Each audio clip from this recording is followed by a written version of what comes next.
Hi friends, ఫిబ్రవరి 26, 2024 సోమవారం నాటి news పేపర్లో కరెంట్ అఫైర్స్ ఒకసారి గమనించండి. భారతదేశ ప్రధానమంత్రి దేశంలోనే అతి పొడవైనటువంటి తీగల వంతెనని ప్రారంభించడం జరిగింది నిన్న. అది ఏ రాష్ట్రంలో అంటే గుజరాత్లోని ఏ భూభాగాలను కలుపుతూ ఈ తీగల వంతెనని నిర్మించారు అని అడుగుతాడు. ఓకా ప్రధాన భూభాగము బెట్ ద్వారకను కలుపుతూ నిర్మించినటువంటి కేబుల్ వంతెన ఇది భారతదేశంలోనే అతి పొడవైన తీగల వంతెన ఇది. ప్రధాని మోడీ ఆదివారం నాడు దీన్ని ప్రారంభించడం జరిగింది. ఈ కేబుల్ వంతెన పేరు సుదర్శన్ సేతు. ఈ వంతెన గురించి మిగతా సమాచారం కూడా తెలుసుకోండి. దేశంలోనే అతి పొడవైన తీగల వంతెన సుదర్శన్ సేతు ప్రజలకు అందుబాటులోకి వచ్చింది. ఇది ఎక్కడుందంటే గుజరాత్లోని దేవభూమి ద్వారకా జిల్లాలోని ఓకా ప్రధాన భూభాగాన్ని బెట్ట ద్వారకా ద్వీపాన్ని రెండాటిని కలుపుతూ ఈ వంతెన నిర్మించడం జరిగింది. ఈ వంతెన పొడవు 2 కిలోమీటర్ల 2.232 కిలోమీటర్లు. ఎన్ని కోట్ల వ్యయంతో ఈ వంతెన నిర్మించారు అని అడుగుతాడు. 979 కోట్ల వ్యయంతో ఈ వంతెన నిర్మించడం జరిగింది. దీని యొక్క వెడల్పు ఎంత అంటే 27.20 మీటర్ల వెడల్పు. 4 వరుసలతో నిర్మించినటువంటి ఈ వంతెన మీద 2.50 మీటర్ల వెడల్పైనటువంటి కాలినడక మార్గం కూడా ఏర్పాటు చేయడం జరిగింది. ఈ పర్టికులర్స్ కూడా గుర్తుపెట్టుకోండి, ఎందుకంటే ఇది దేశంలోనే అతి పొడవైన తీగల వంతెన కాబట్టి దాని యొక్క పొడవు కొలతలు ఎంత వ్యయంతో ఏ రాష్ట్రంలోని ఏ జిల్లాలోని ఏ ప్రాంతాలను కలుపుతూ ఈ నిర్మాణం చేశారు, ఈ వంతెన నిర్మాణం అని అడుగుతాడు. గుర్తుపెట్టుకోండి, ఇంపార్టెంట్ బిట్ ఇది. ఎస్సీ నాయకత్వాన్ని ప్రోత్సహించడమే లక్ష్యం అని చెప్పి ఒక ఆర్టికల్ రాయడం జరిగింది. జాతీయ ఎస్సీ కమిషన్ చైర్మన్ ఎవరు అని అడిగితే విజయ్ సంప్లా. జాతీయ ST commission chairman Harsha Chauhan. ప్రగతి ప్రస్థానానికి ఆటుపోట్లు అని చెప్పి భారత ఆర్థిక వ్యవస్థ గురించి ఒక ఆర్టికల్ రాయటం జరిగింది. ఇది చాలా ఇంపార్టెంట్. అంతర్జాతీయ ద్రవ్యనిధి సంస్థ IMF భారత ఆర్థిక వ్యవస్థ ఎన్ని కోట్ల డాలర్లు అని చెప్పి ఇటీవల ప్రకటించడం జరిగింది.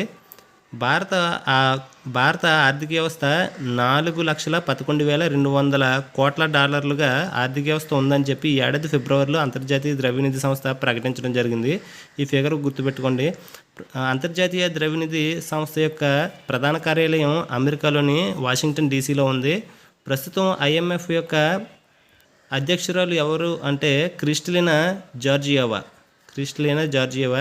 ప్రపంచంలోనే అతి పెద్ద ఆర్థిక వ్యవస్థ ఏ దేశం అని అడిగితే అమెరికా. ప్రపంచంలో అతిపెద్ద ఆర్థిక వ్యవస్థగా ఏ దేశం ఉంది అని అంటే అమెరికా. 27,97,400 కోట్ల డాలర్లతో. సెకండ్ ప్లేస్లో చైనా ఉంది. 18,56,600 కోట్ల డాలర్తో చైనా సెకండ్ ప్లేస్లో ఉంది ఆర్థిక వ్యవస్థల్లోనే. మూడో ప్లేస్లో జపాను 4,73,000 కోట్ల డాలర్లతో మూడో ప్లేస్లోని. నాలుగో ప్లేస్లో ఏ దేశం ఉంది అని అంటే మూడో ప్లేస్లో జర్మనీ ఉంది. 4,73,00,000 కోట్ల డాలర్లతో జర్మనీ మూడో ప్లేస్లో ఉంటే, నాలుగో ప్లేస్లో జపాన్ ఉంది. 4,29,100 కోట్ల డాలర్లతో జపాన్ నాలుగో ప్లేస్లో ఉంది. భారతదేశం 5వ ప్లేస్లో ఉంది. ప్రపంచ ఆర్థిక వ్యవస్థలో భారతదేశం ఎన్నో స్థానంలో ఉందంటే 5వ స్థానంలో ఉంది. మొదటిది అమెరికా, రెండోది చైనా, మూడోది జర్మనీ, నాలుగోది జపాను, 5వది భారత్. ఇక్కడ ఆంధ్రప్రదేశ్ హైకోర్టు ప్రధాన న్యాయమూర్తి పేరు ఇవ్వడం జరిగింది, జస్టిస్ దేరత్ సింగ్ ఠాకూర్. మలేరియా ఆయువు పట్టు తెలిసింది అని చెప్పి ఒక ఆర్టికల్ రాయటం జరిగింది. ఇందులో మలేరియా ఏ దోమ కుట్టడం వలన మలేరియా వస్తుంది అని అడుగుతాడు. అనోఫెలిస్ అనే దోమ కుట్టడం ద్వారా మలేరియా వస్తుంది. అనోఫెలిస్ అనే దోమ కుట్టడం ద్వారా మానవ శరీరంలోకి ప్రవేశించేటటువంటి లేకపోతే అనోఫెలిస్ అనే దోమ ద్వారా ఏ పరాన్నజీవి మానవ శరీరంలోకి మలేరియా రావడానికి కారణమయ్యేటటువంటి పరాన్నజీవిని మానవ శరీరంలోకి చేర్చుతుంది అని అడుగుతాడు. ప్లాస్మోడియం తరగతికి చెందినటువంటి పరాన్నజీవి అనోఫెలిస్ అనే దోమ కుట్టడం ద్వారా మనిషి శరీరంలోకి రక్తంలోకి చేరుతుంది. ఈ దోమ పేరు పరాన్నజీవి పేరు కూడా గుర్తుపెట్టుకోండి, వెరీ ఇంపార్టెంట్. ప్రపంచంలో అత్యధికంగా మలేరియా బారిన పడుతున్నారు కాబట్టి మలేరియా గురించి క్వశ్చన్ అడగడానికి ఛాన్స్ ఉంటుంది. ఈ పరాన్నజీవి మానవ శరీరంలోని ఎక్కడికి చేరుతుంది అని అడుగుతాడు. ఇది మానవ శరీరంలోకి ప్రవేశించాక అతడి ఎర్ర రక్త కణాల్లోని తన సంతతిని పెంచుకుంటుంది. ఎక్కడనంటే ఎర్ర రక్త కణాలు. వెరీ ఇంపార్టెంట్ బిట్ ఇది. న్యూయార్క్లోని భారత్కి చెందినటువంటి జర్నలిస్టు మృతి చెందడం జరిగింది. ఇటీవల కాలంలో న్యూయార్క్లో చనిపోయినటువంటి భారత జర్నలిస్ట్ పేరేంటి అని అడుగుతాడు. సాజిల్ ఖాన్. కర్ణాటక రాష్ట్రంలోని బెంగళూరులోని కాన్స్టిట్యూషన్ అండ్ నేషనల్ యూనిటీ 2024 పేరుతో ఒక సదస్సుని నిర్వహించడం జరిగింది. ఇటీవల కాలంలో కాన్స్టిట్యూషనల్ అండ్ నేషనల్ యూనిటీ 2024 సదస్సు ఎక్కడ నిర్వహించారు అని అడుగుతాడు. కర్ణాటకలోని బెంగళూరులో. ఇజ్రాయెల్ దేశం గాజా మీద వైమానిక దాడులు చేస్తుంది. ఎందుకంటే గత సంవత్సరం 2023 అక్టోబర్ 7న హమాస్ అనే ఉగ్రవాద సంస్థ ఇజ్రాయెల్ మీద దాడి చేసిన కారణంగా గాజా అనే ఒక పట్టణం నుంచి ఈ దాడులు హమాస్ అనే ఉగ్రవాద సంస్థ ఇజ్రాయెల్ మీద దాడి చేయడం జరిగింది. దానికి ప్రతీకగా ఇజ్రాయెల్ కూడా గాజా మీద వైమానిక దాడులు చేస్తుంది. హమాస్ అనే ఉగ్రవాద సంస్థ ఇజ్రాయెల్ మీద ఎప్పుడు దాడి చేసింది అని అడుగుతాడు. 2023 అక్టోబర్ 7.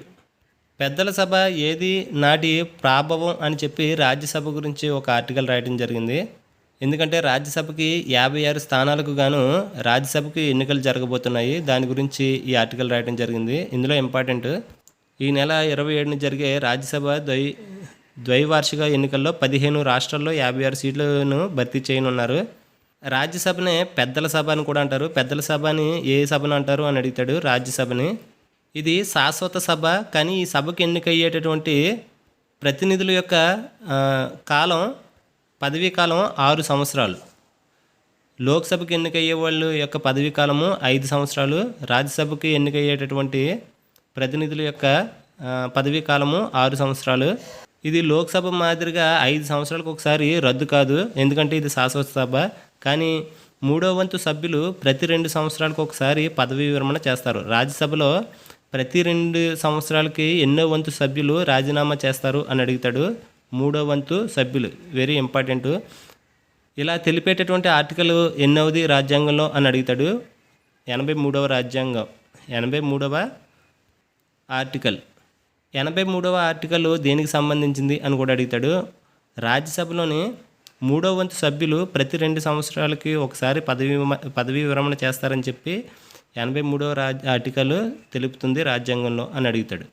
80వ అధికరణ దేనికి సంబంధించింది అని కూడా అడుగుతాడు. రాజ్యాంగంలో 80వ అధికరణ ప్రకారము రాజ్యసభకు 12 మంది సభ్యులను రాష్ట్రపతి నామినేట్ చేస్తాడు. రాష్ట్రాలు కేంద్రపాలిత ప్రాంతాల నుంచి ఎంతమంది ఎన్నికవుతారు రాజ్యసభకి అని అడుగుతాడు. 238 మంది. మిగతా 12 మందిని రాష్ట్రపతి నామినేట్ చేయడం జరుగుతుంది. ఈ లెక్కన రాజ్యసభలో ఎంతమంది సభ్యులు ఉండాలంటే 250 మంది సభ్యులు ఉండాలి. కానీ ప్రస్తుతం ఉన్నటువంటి రాజ్యసభ సభ్యుల సంఖ్య ఎంత అని అడిగితే 245. ఎన్నికైన రాజ్యసభ సభ్యుల సంఖ్యను 4వ రాజ్యాంగ షెడ్యూలు 233కు పరిమితం చేయడమే దీనికి కారణం. రాజ్యసభ సభ్యుల సంఖ్యను ఎలా నిర్ధారిస్తారు అని అడిగితే ఆయా రాష్ట్రాల జనాభాను బట్టి అక్కడ నుంచి ఎన్నికయ్యే రాజ్యసభ సభ్యుల సంఖ్యను నిర్ధారిస్తారు. వెరీ వెరీ ఇంపార్టెంట్ బిట్ ఇది. రాజ్యసభ సభ్యుల సంఖ్యను ఒక రాష్ట్రానికి సంబంధించి రాజ్యసభ సభ్యుల సంఖ్యను ఎలా నిర్ధారిస్తారు అని అడిగితే ఆయా రాష్ట్రాల జనాభాను బట్టి అక్కడ నుంచి ఎన్నికయ్యే రాజ్యసభ సభ్యుల సంఖ్యను నిర్ధారిస్తారు.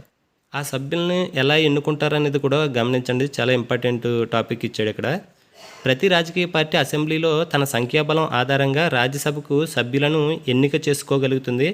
బ్యాలెట్ పత్రంలో ఎగువ సభకు అంటే రాజ్యసభ సీటుకు పోటీ పడుతున్న అభ్యర్థుల పేర్లు ఉంటాయి.